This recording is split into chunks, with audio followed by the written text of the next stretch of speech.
First topic of this lecture is writing and reading data from 1D array. Here, writing or inputting data into an array, first iterating the array and use any looping statements like for, while and do while. All the input values are stored in the corresponding array elements using scanf function.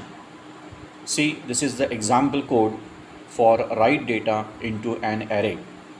Now, first we use a loop statement for integer I equal to 0, semicolon, I less than 5, semicolon, I plus plus. Now, in this example, the size of array is 5.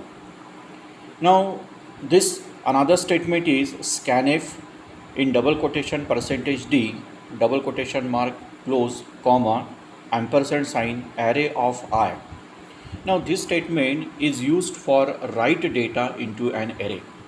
Now this variable is to input of 5 elements. Next, all the input values are stored in the array, and if you want to read or display elements of the array, then we can use the loop like this. Again we use a for loop, integer I equal to 0, I less than 5, I plus plus, and the second statement printf, this statement is used to read data from an array, that is called as to display data from an array.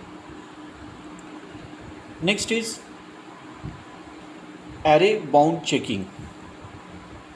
Bound checking is any method of detecting whether a variable is within some bounds before it is used.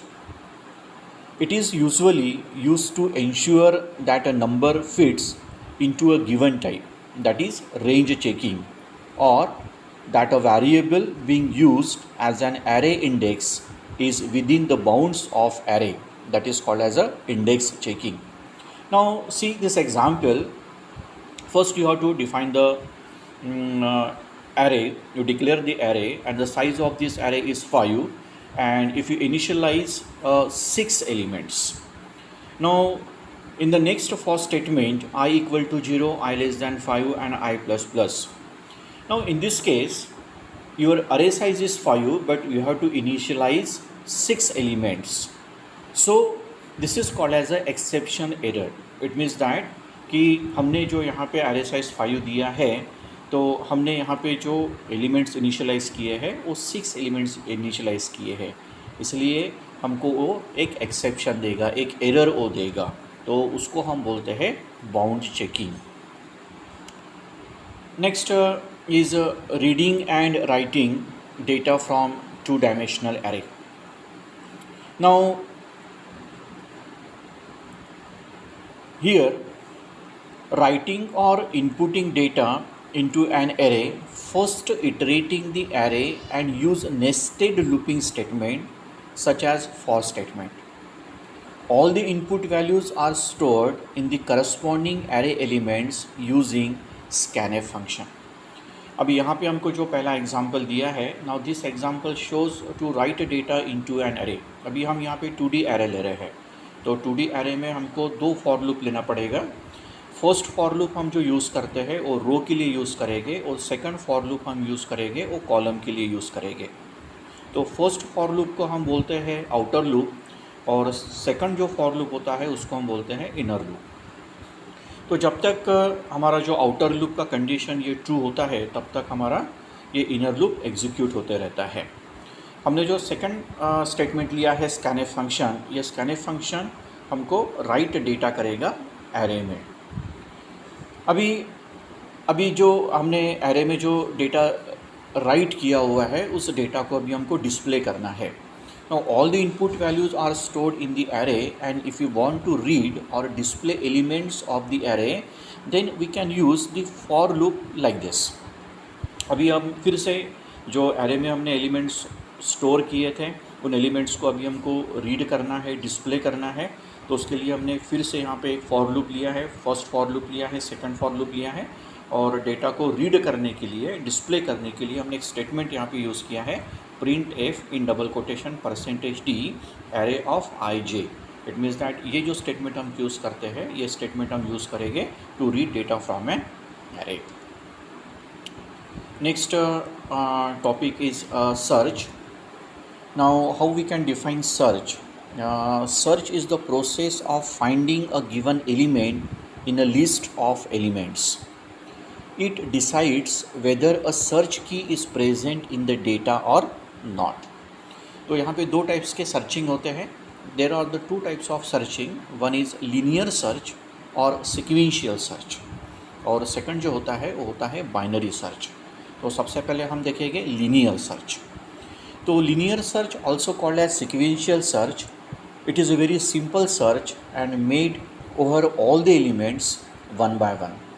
Every element is checked and if a match is found, then that particular element is returned. Otherwise, the search continue till the end of data collection. Now अभी हम यहाँ पे एक example consider करेंगे. Consider the following list of elements and the element to be searched.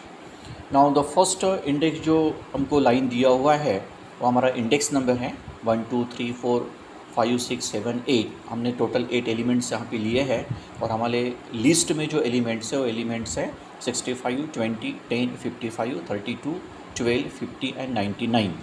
अभी इन elements में से हमको 55 एलिमेंट सर्च करना है कि ये एलिमेंट इस लिस्ट में है या नहीं, तो उसको हम बोलते हैं सर्चिंग. ठीक है, तो पहला स्टेप हमारा रहेगा search element 55 is compared with first element in the list that is 65. तो हमारा जो सर्च एलिमेंट है 55 लिस्ट के पहले एलिमेंट से हम उसको कंपेयर करेंगे. Both elements are not match. यदि दोनों एलिमेंट्स मैच नहीं हो रहे हैं that is 65 equal to 55. So move to the next element. फिर हम नेक्स्ट एलिमेंट पे आएंगे. तो हमारा स्टेप 2 यहाँ पे आएगा सर्च एलिमेंट 55. अभी हमको सर्च एलिमेंट हमारा जो सर्च एलिमेंट वो 55 है उसको हम कंपेयर करेंगे नेक्स्ट एलिमेंट. अभी नेक्स्ट एलिमेंट हमारा लिस्ट में है 20. तो search element 55 is compared with next element 20. Okay, तो both elements are not matching. दोनों एलिमेंट्स यहाँ पे मैच नहीं हो रहे हैं that is 20 equal to 55. So move to the next element. अभी हम स्टेप 3 पे आएंगे. Search element 55 is compared with next element 10. अभी लिस्ट में हमारा नेक्स्ट एलिमेंट है 10 है, उसके साथ हम 55 को कंपेयर करेंगे. Both elements are not match that is 10 equal to 55. So move to the next element. फिर स्टेप 4 पे हम आएंगे. Search element 55 is compared with next element 55. अभी यहाँ पे देखो एलिमेंट जो हमारा सर्च एलिमेंट है 55 और हमारा जो लिस्ट में जो 55 है बोथ एलिमेंट्स आर मैचिंग. दोनों एलिमेंट से मैच हो रहे हैं. So stop comparison. अभी यहाँ पे कंपैरिजन स्टॉप हो जाएगा and display element found at position means 4. तो यहाँ पे इंडेक्स नंबर हमारा कौन सा है 4 है. तो 55 जो एलिमेंट है वो 55 एलिमेंट हमारे लिस्ट में फाउंड है और कौन से पोजीशन पे है वो पोजीशन है 4. तो इस तरह से हम लीनियर सर्च का यूज़ करेंगे. अभी हमको इसके बेनिफिट्स क्या मिलते हैं लीनियर सर्च के. तो linear search is a very simple search. Second benefit हमको मिलता है it is very easy to understand and implement. Third हमको बेनिफिट मिलता है it does not require data in any particular order. Okay. Fourth benefit हमको मिलता है a linear search scan one item at a time without jumping to any item. और हमको जो fifth benefit हमको मिलता है it requires n by 2 and n comparisons for average and worst case scenario. तो these are the benefits of searching.